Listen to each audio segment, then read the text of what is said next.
महाराज की धीरे धीरे जैसे जैसे हम सत्संग में आते रहते हैं, किसी ने अपने अनुभव को व्यक्त किया कि आप यूं ही जो सत्संग में आते रहे, सच्चा सुख और संतोष सत्संग वो सच्चाई वो गहराई अनुभव करा देता है जो और कहीं से नहीं हो सकता। और जब वो सच्चाई और गहराई का हमें अनुभव हो जाता है, तब हमारे हृदय में शांति, संतुष्टि, सब्र आ जाता है। जितना मिल रहा है उतने काफी दिखाई पड़ता है। हम मालिक को धन्यवाद देने लगते हैं। देखो, जितना किया है हम इतने के ही काबिल नहीं थे। जब इस सच्चाई को किसी ने समझा तो क्या कहा कि तेरी मेहरबानी का है बोझ इतना, हमें तो उठाने के काबिल नहीं है। ये क्या कहता है कि ऐ प्रभु, ऐ मेरे मालिक, तूने इतना मेहरबानी किया, मेहरबान है मेरे ऊपर, भलाई किया है, उपकार किया है, इतना दे दिया है कि मैं तो इतना अच्छा कभी कर ही नहीं सकता। सब कुछ तो करता धरता तू ही है, मेरे से तो कुछ भी होने वाला। लेकिन जो नहीं इस सच्चाई को समझता है, ऐसा भाव कब आया? जब सत्संग हमारे हृदय में असर कर दिया, सत्संग हमने धारण कर लिया। बिना धारण किए ऐसा भाव आता नहीं, हरदम कमी दिखाई पड़ती है। हरदम लगता है कि ये काम नहीं हुआ, वो काम नहीं हुआ, वो अधूरा है, वो दिक्कत है, वो परेशानी है, लगा ही। सत्संग सबको एक जगह खींच करके रख देता है।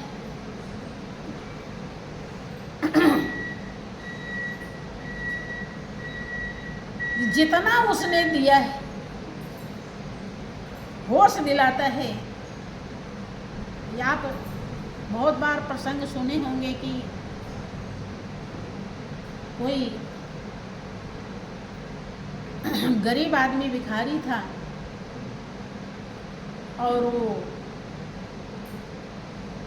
रास्ते में जा रहा था, भगवान को गाली दे रहा था।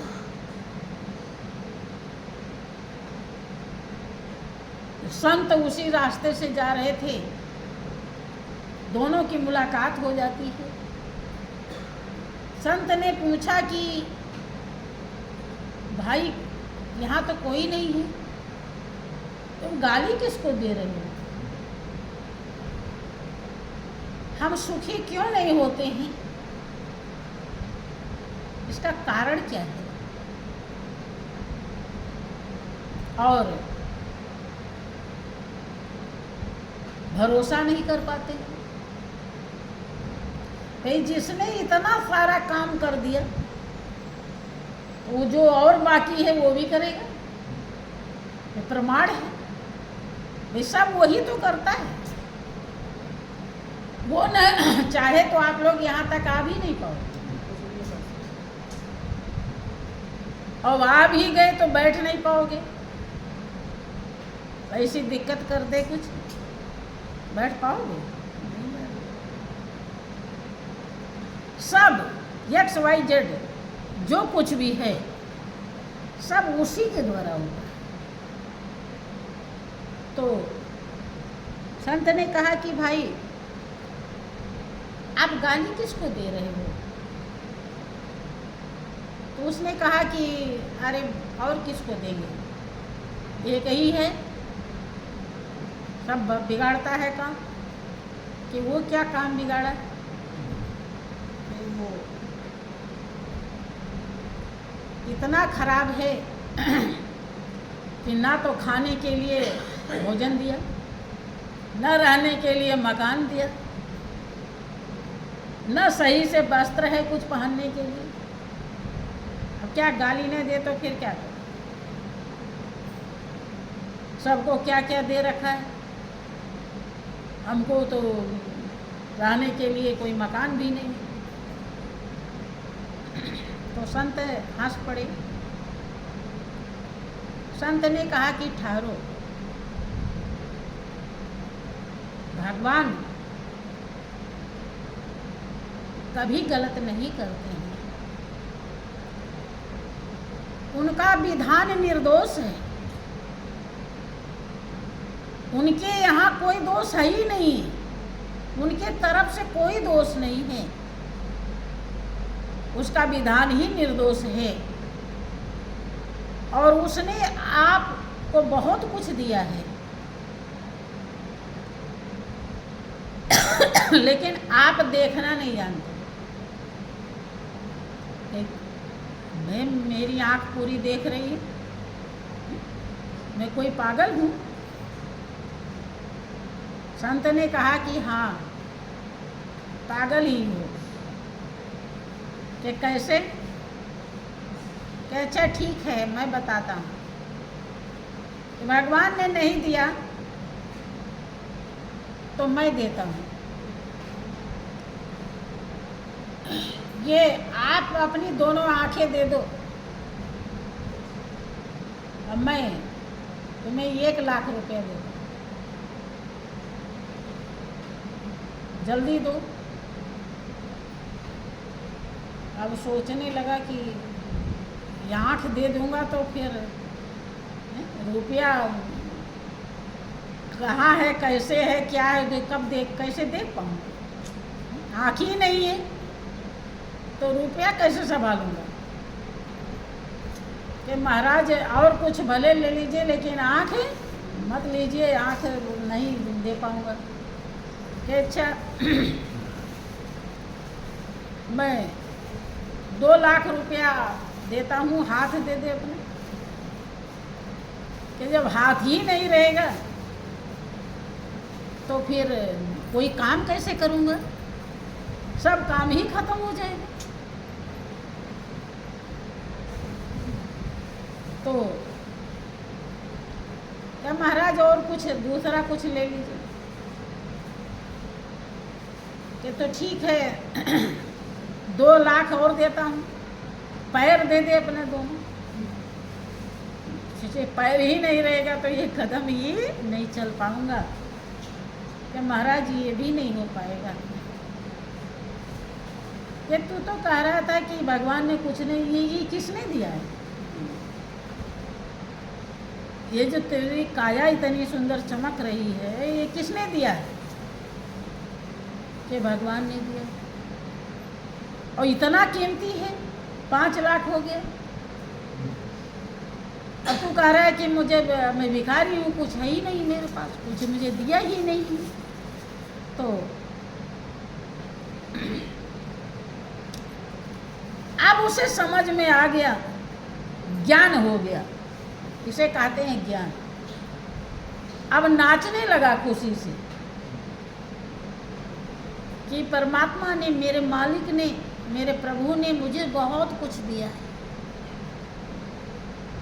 मैं तो अभी तो पता नहीं कितने इसमें बाकी हैं, कितने अंग, जिसका कीमत मिलेगा तो फिर रख भी नहीं पाऊंगा। और मैं आज तक समझा ही नहीं, मैं रोज गालियां ही देता, कोसता ही रहा।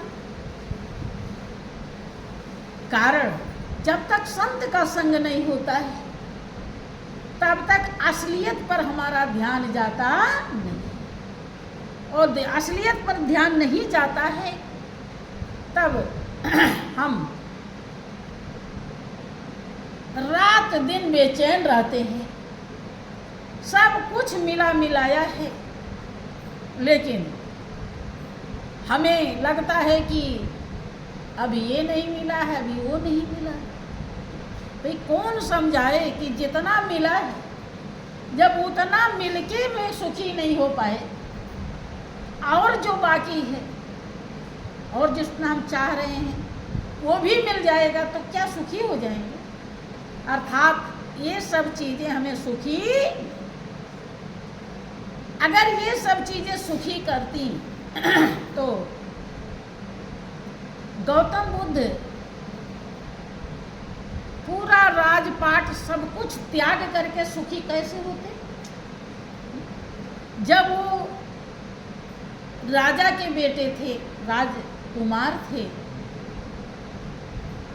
शादी हो गई, यशोधरा नाम की पत्नी आ गई, राहुल नाम का बेटा पैदा हो गया। अगर ये सब सुख देते, राजा सुद्धोधन ने कहा कि आप पूरा राजपाट ले लीजिए, तो राज्य की सीमाएं देखने गए थे।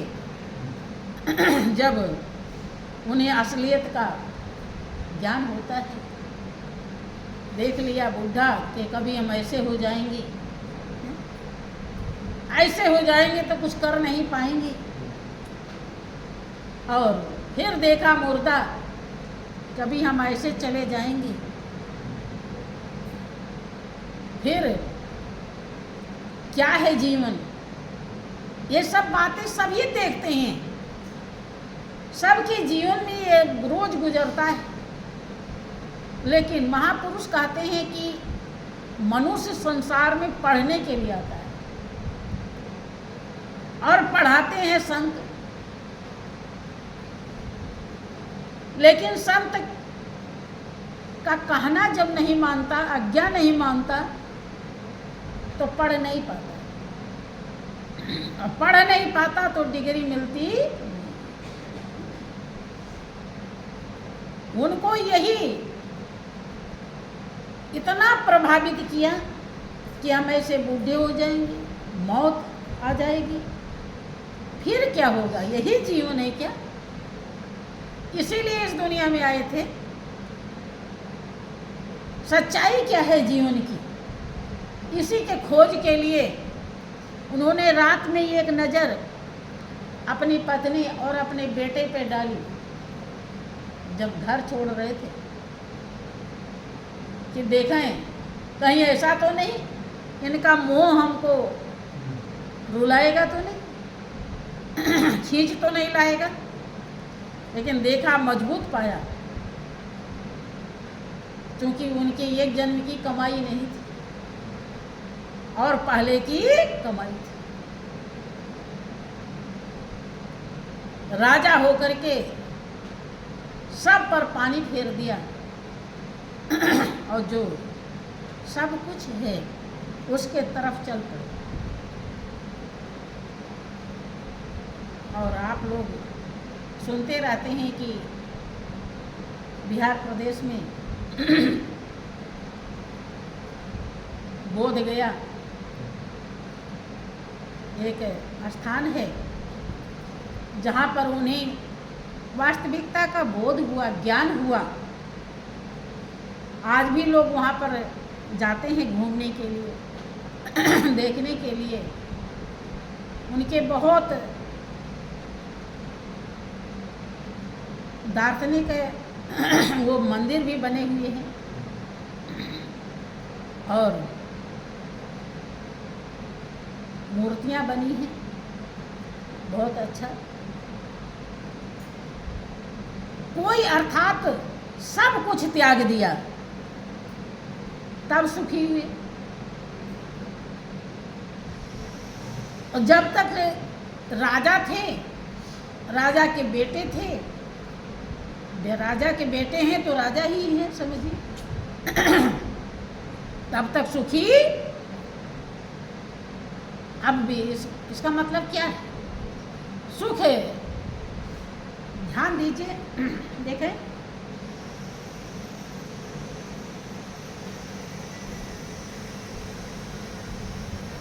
सब चीजें मात्र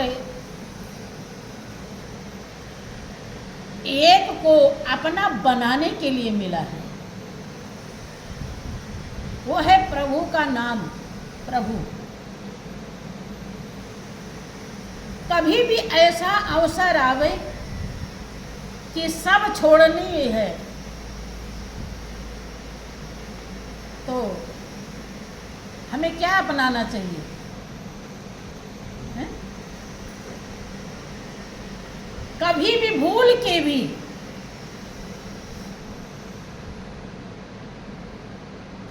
देखो, जिसने प्रभु को अपनाया उसने क्या कहा कि अरब खरब लो संपदा, उदय अस्त लो राज, और तुलसी जो निज मरण है आवई कौने काज। भाई यानी कि चक्कर में मेन मकसद ही खत्म हो गया, फिर क्या फायदा?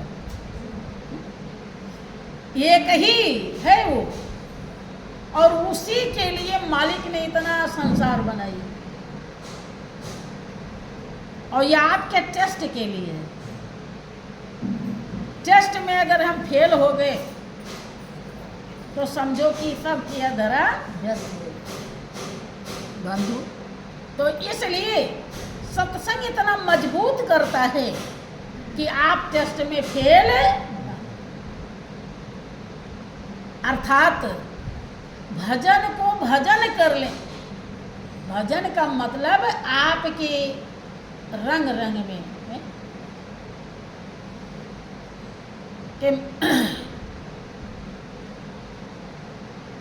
कि यदि मानुष का मुझे जन्म मिले तब श्री चरणों का मैं भक्त बनूं, और इस भक्त के नस नस रंग रंग का हो तार तुम्हारे हाथों।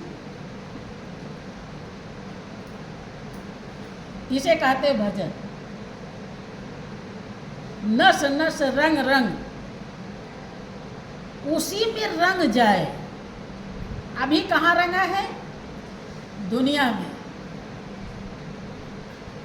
कितना भी समझाओ लेकिन मजबूत दुनिया ही होती है, खूंटा वही इंसान काटता है। लाख समझाओ फिर वहीं पहुंच जाता है। जब तक ऐसा है तो समझ लीजिए कि अभी वो वाला भजन नहीं हो रहा है जो हमें तार देगा, अर्थात भवसागर से पार। हाँ, कमाई हो रही है, ऐसा नहीं कि हो नहीं रहा है। अब गाड़ी लेने गए हैं, वो है 20 लाख की और है 10 ही लाख, तो 10 लाख भी तो कीमत है। हाँ, ये है लेने लायक नहीं, गाड़ी के लिए पूरा नहीं है, बस इतने अंदर। अर्थात जब वो ही रंग रंग में, रोम रोम में रम जाता है, तब ये दुनिया फीकी हो जाती है। फिर इसकी आसक्ति हमारे हृदय में रहती नहीं। फिर जब चलना होता है तो हम निश्चिंत होकर के चल देते हैं, निष्प्रिय भाव होता है, किसी से कोई स्वार्थ नहीं। अगर ऐसा आ गया तो समझ लीजिए कि भजन हो गया। प्रयासरत हैं आप लोग, बहुत कुछ कमाई कर चुके हैं और कर ही रहे हैं, ये तो अहो भाग्य हैं और मालिक की असीम दया दृष्टि है। लेकिन जो उद्धार होने का पूरा अनुभव है, उसे महापुरुषों ने दर्शाया है कि महाजनों ये न गता सब पंथा। जिससे महापुरुष गए हैं वही रास्ता आपके लिए, वही तो लिखा है उन्होंने। अब एक म्यान में 2 तलवार नहीं होती है, तो विचार कीजिए तो यही कहाँ रहेगी?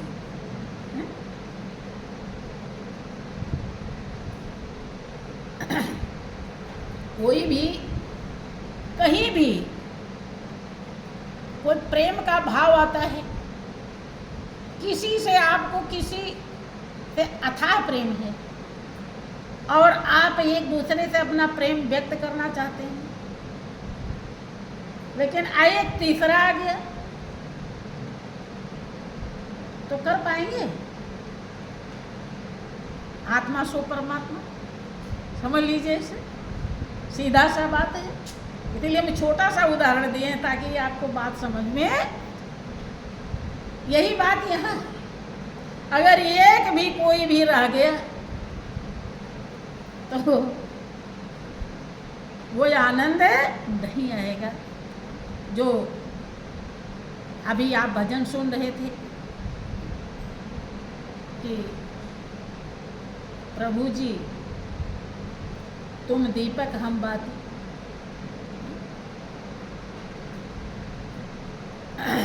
रोशनी में मिलेंगे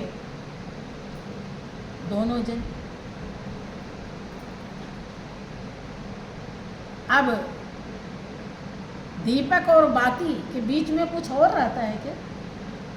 तभी तो दोनों एक होते हैं, दोनों मिल करके ज्योति बन जाते हैं, ज्योति बन जाते हैं।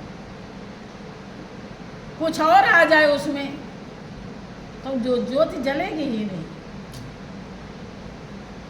कुछ गड़बड़ हो जाए तो जलेगी।